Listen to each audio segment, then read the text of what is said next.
Anything that exists at the international level, at an international human rights treaty level, doesn't mean squat unless it's also passed by a government into law.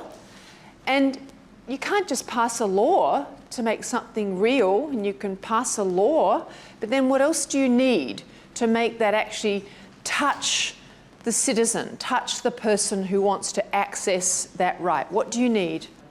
Money. Money. So enforcement equals a law which is national.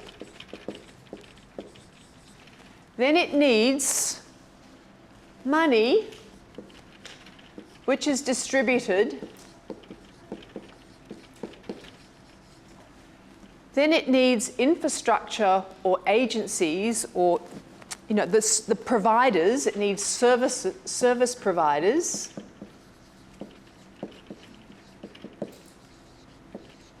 And administration. And then it needs some sort of auditing process to make sure that the education is being done and that the people know that they can access the services and that services are meeting their standards. It needs auditing, and then punishment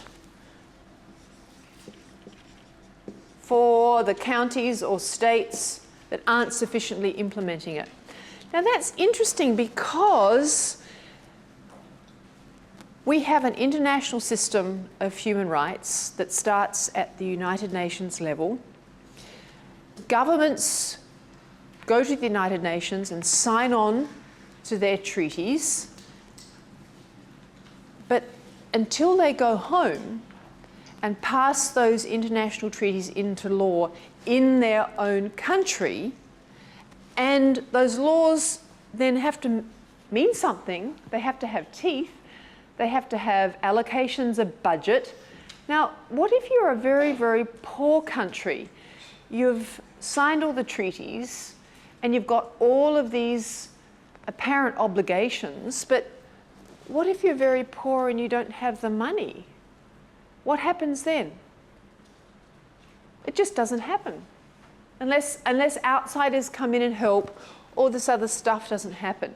And there are lots and lots of countries who sign on to international treaties that don't distribute the money, either because they don't have it or they don't want to. Let's start with some very, very basic structures of the international human rights system. What sits at the very top of the international human rights system, or in legal terminology, the public international law system? At the very top, we have the UN, and then when we're just talking about the rights part of it, you can go onto the UN website and you can see a wonderful schemata of all the many, many things that the UN does.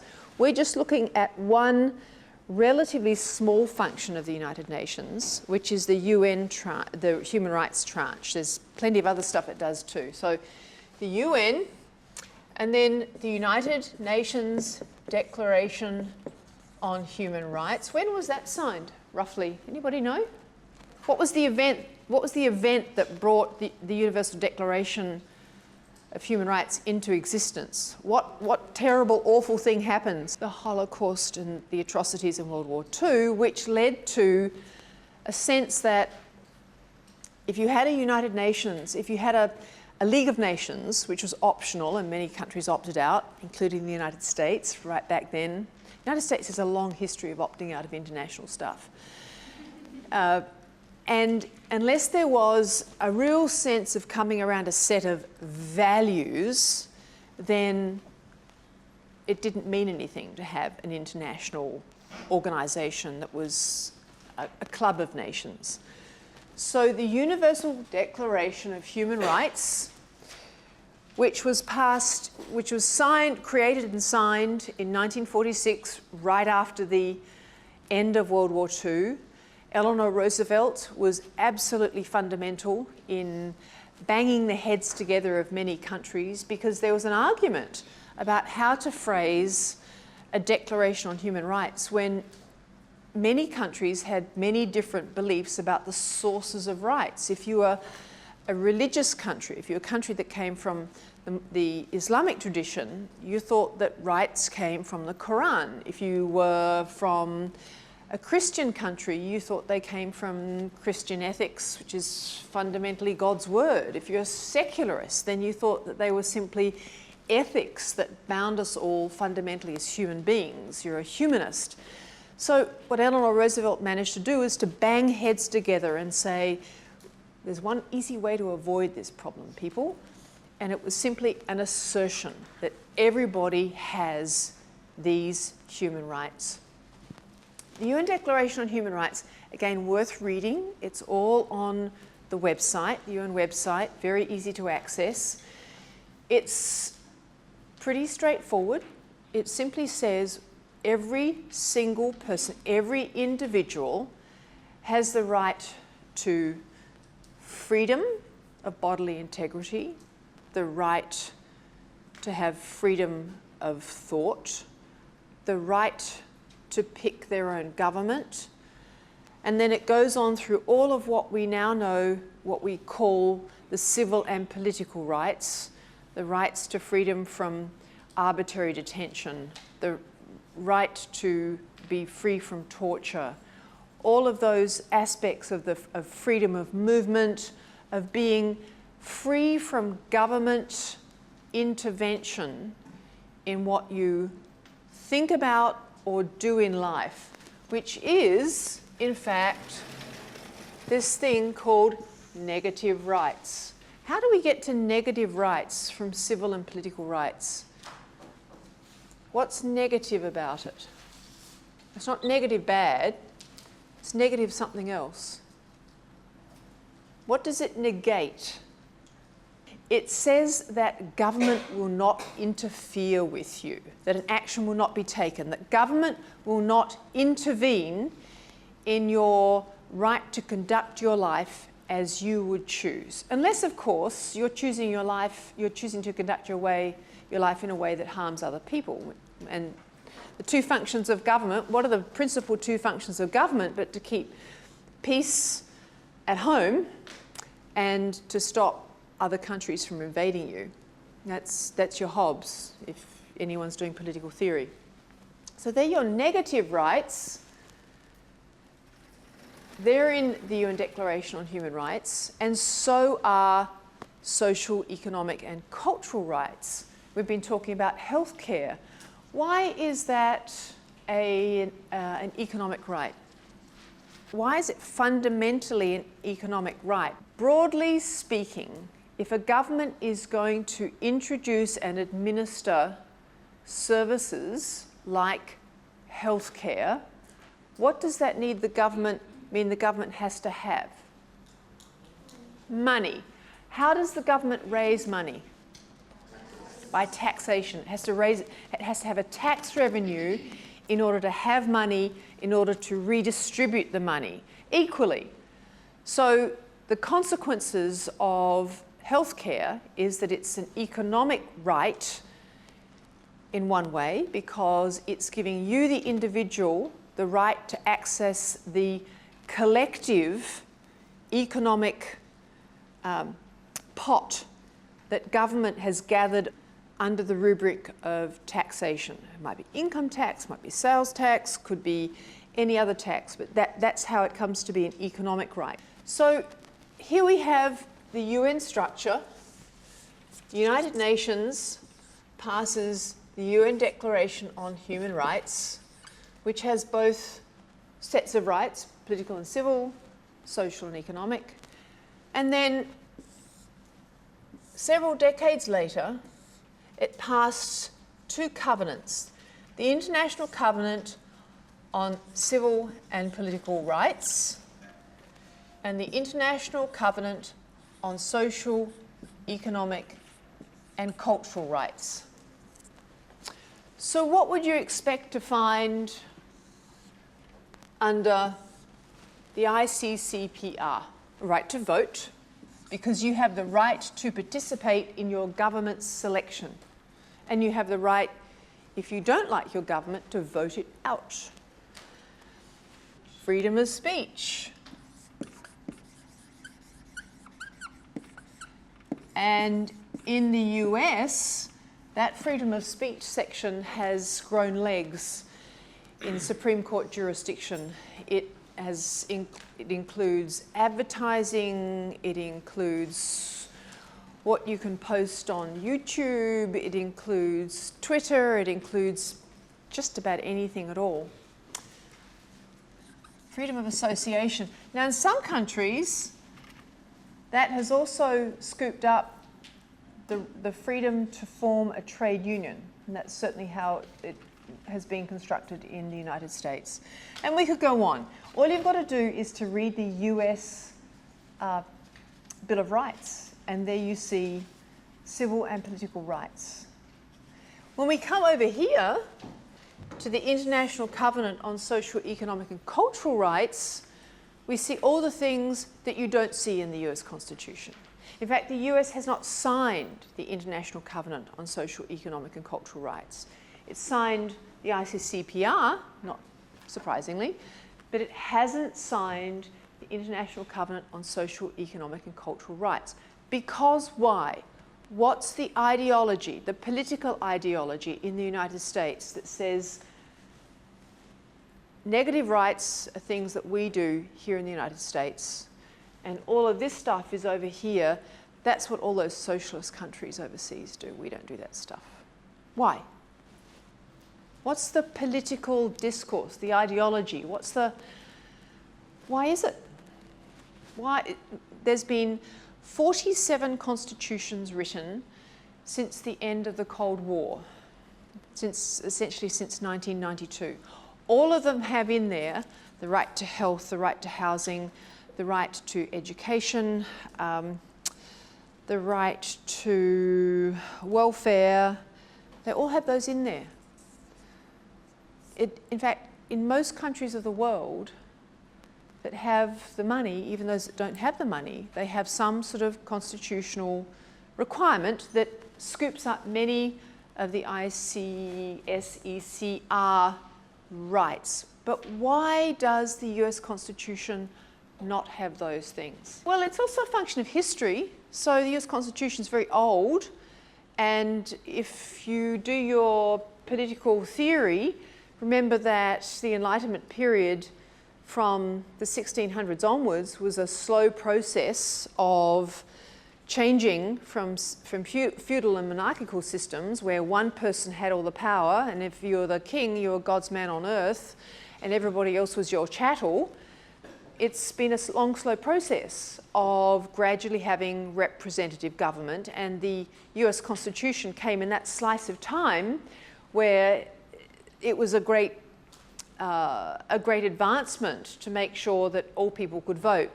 Paren, white property mailed, en paren. That needed to change over time too. But also because at that time in history, remember the US was ousting the rotten English and was saying, we have a set of beliefs here in the United States, and they are about the freedom to make our own wealth. And over time, as the two-party system became more and more embedded, that has come to be interpreted as the right to be free from government intervention in how we choose to trade. And yet there's still no legislation to stop the Wall Street thing happening again, just so few years ago.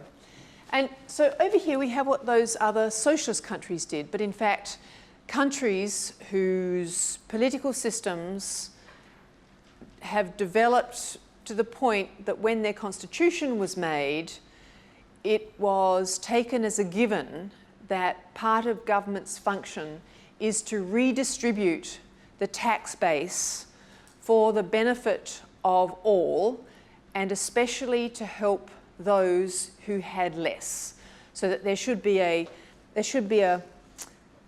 relatively level playing field on what are considered to be important social goods, social goods that are so important for everybody as a group that each individual should be able to access them. So I grew up in Australia. I had free education. I went to university for free. I didn't pay the tuition fees. You know, look, I could just see the looks, the quizzical looks. When I went to university, all I had to pay was a $120 fee to the student union. And then I had to pay for my books, but I got a little scholarship for that too. So it cost me $0 to go to law school and to get a degree, nothing at all. So anyone who's leaving law school here leaves with what, $160,000 of debt if they're lucky, and that's graduate school. Now, but that comes from an ideology. It doesn't just come because Australia's a nice country and the sun always shines. It comes because people think that education is a social good. It's good for all of society. It builds people who can have a civic conscience and vote appropriately. Voting is compulsory in Australia. I mean, you could say that those two things would have to go hand in hand. People are educated, therefore you expect them to vote, and they are fined if they don't vote. It's a social good because that means that there's a certain equality about entry into the workplace. It's a social good because people do know how systems work. We didn't have the nomenclature of know your rights back then, maybe because we had a system that works. If you have a system that works, you don't necessarily need to know your rights. But we knew that where we would need to go to get things done. I had both of my children in Australia, and everybody knew that when you took your baby home, you went to your local mother and health child clinic in your district, in your suburb, and you went there every 2 weeks. It was free, and the nurse made sure that the baby's hearing was right, and it was just part and parcel of what you expected. Universal health care. I had a card. My older daughter got braces in Australia, top and bottom. Total cost to me $700. Universal health care. My younger daughter got braces here with health care, top and bottom. Total cost to me, after healthcare had paid their bit and I'd paid my copay, $10,500. It makes a difference. And I'm here to tell you that the Australian healthcare system is gorgeous and superb. And you get in and you get good specialists and you get great care, and I'm living proof of that. So the ICCPR, it gives you the right to health, housing, food, a novel thought, you might want to eat, education, and so on. All of these things which require money. Now remember, we said that the ICCPR is full of negative rights in the sense that they're the citizen's right for the government to leave me alone. Don't put militia in my houses, don't tax me, don't tell me that I have to have a certain religion, let me think what I like, don't tell me I can only move between this village and that village, I have freedom of movement. Don't tell me who I can go and play poker with because you're worried that we might be plotting against you. I have freedom of association. Leave me alone. Negative rights. All these other stuff that takes money, what are they called?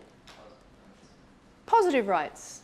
Okay, they're positive because it puts a positive obligation upon government to supply them. Now, government might choose to directly supply them, directly fund the hospitals, hire and pay the doctors out of the government budget. It might choose to subcontract them. Many countries subcontract, whether it's the US subcontracting to Halliburton in Iraq, or whether it's other countries subcontracting to a group that might come in and do physical therapy services in a hospital because they feel that's going to be a better supplier of services. All right, so we have here an international system. The ICCPR and the ICSECR didn't get finally signed and ratified until I think it was 66, maybe it was 69. It's one or the other. I'll do that because I'm not sure. Now, if the UN Declaration on Human Rights was 1948 by the time it got finally signed, sealed and delivered, what accounts for that 20-year gap? I mean, what went wrong? There was the world post-atrocity saying, never again, there's got to be a better way. UDHR, why did it take 20 years for the world, the UN, to get its act together, to really get going on formalising, going through the necessary formal processes of creating these covenants? What happened? Yes? I'm sorry, I just had a quick question. Yep. So the covenants are like ratified laws?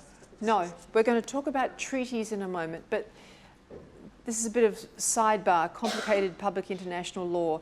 The Vienna Convention is the treaty for all treaties. It's like the mother of all treaties. And it tells the UN how it needs to create its treaty systems. So a covenant, if you think, the way to think of it is like a constitution and then something in the Bill of Rights and then ordinary legislation. So it's like that's the grandfather, this is the parent, and then the legislation of the children.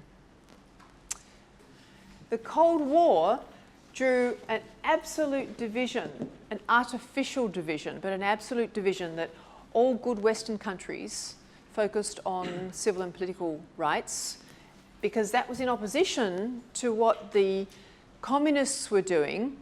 In fact, it wasn't communism, it was Marxist-Leninism, over in the other side of the Eastern Bloc. And both were perversions of a political ideology, because it's not the case that all Western countries were just doing this. After World War II, that's exactly the time when Western Europe started building its social welfare nets, which it's now rapidly undoing because of fiscal difficulties. So an artificial distinction, but nevertheless, it led to this 20-year hiatus. So finally, things really started to get moving politically around the world in the 70s and the 80s because of many things. Don't laugh at me when I tell you that women's liberation was a good part of the catalyst for governments starting to take action. Increasingly, it was felt around the world that the right to vote, even though women were supposed to be voting, many were not voting. Even though women were supposed to have all of these rights, they weren't exercising them. And it wasn't necessarily because they didn't think they were important. It's because there were so many structural barriers to make it difficult or impossible for women to exercise their fundamental, international, universal human rights. Remember the taxonomy. The UN Declaration at the top is addressed to all nations of the world. It's very sweeping, it's very broad. It starts to take specific form in the covenants, but it's not until the covenants are cashed out in treaties that address much more of the nitty-gritty of the UDHR, that you really get to a treaty document that a country, if it chooses to ratify and sign, can say, okay, now we have some sense of what we have to do on our side in order to implement the International Human Rights Treaty.